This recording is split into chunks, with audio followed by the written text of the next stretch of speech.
假如书籍会说话，今日对话：遥远的救世主。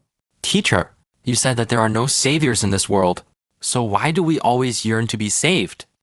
It is due to the influence of a weak culture's genes. The expectation of a savior is an anesthetic that avoids cognitive breakthroughs. True strength lies in turning the mirror on oneself to see the root of the problem. But in reality, social stratification is quite rigid. How can ordinary people break through? It is the mindset, not the class. That is rigid. When you see through the three poisonous pillars of a weak culture dependence, waiting, and entitlement, you will understand that sitting idle and waiting for salvation is akin to slow suicide. After 3 failed attempts at entrepreneurship, I really do need a helping hand from someone influential. Noble person does not help those who are not yet ready. Whether you extend a beggar's bowl or a contract for collaboration determines whether you meet a benefactor or an ally. Isn't robbing the rich to help the poor a form of justice? Why do you call it foolish? Using moral 绑架 to dictate economic principles is like trying to melt an iceberg with a candle. The true wealth of the rich lies in their cognitive dimensions, which are precisely the scarce resources that cannot be taken away. Note: the term 道德绑架 moral 绑架 seems to be a direct transliteration and may not convey the intended meaning clearly. A more natural translation for this concept would be moral coercion or moral pressure. Here's a revised version *A. Using moral coercion to dictate economic principles is like trying to melt an iceberg with a candle. The true wealth of the rich lies in their cognitive dimensions, which are precisely the scarce resources that cannot be taken away. Should the vulnerable just be eliminated? That's too harsh, isn't it? The law of the jungle shows no sympathy for tears. Yet a weak culture can evolve into a strong one. It all depends on when you stop complaining and start rebuilding your mental operating system. How can one shed the label of people pleaser in the workplace without being ostracized? The workplace is fundamentally a venue for the exchange of value.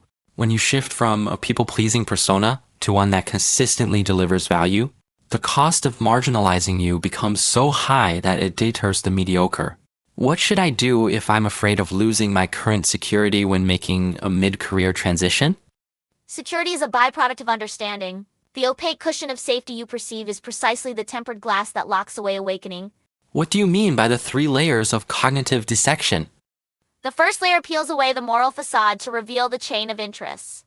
The second layer penetrates the web of benefits to examine the field of rules. The third layer breaks through the deceptive veil of regulations to strike at the core code of human nature. Isn't the code of civilization something that scholars and experts study? The password in the ivory tower is the specimen. The genuine genes of civilization lie in the haggling at the marketplace, in the tea rooms of offices, and in the ashtrays of late-night insomniacs. How can one rebuild trust in others after being betrayed? Trust should not be a static deposit, but dynamic risk management. By replacing moral expectations with game theory, you will find that betrayal is merely a rational correction of cognitive errors. How can one distinguish between a genuine opportunity and a trap? When an opportunity triggers both your fear and greed, ask yourself, is this a manifestation of my own understanding? Or is it a situation where others are collecting a cognitive tax? Does having a high level of education but failing to succeed prove that education is useless?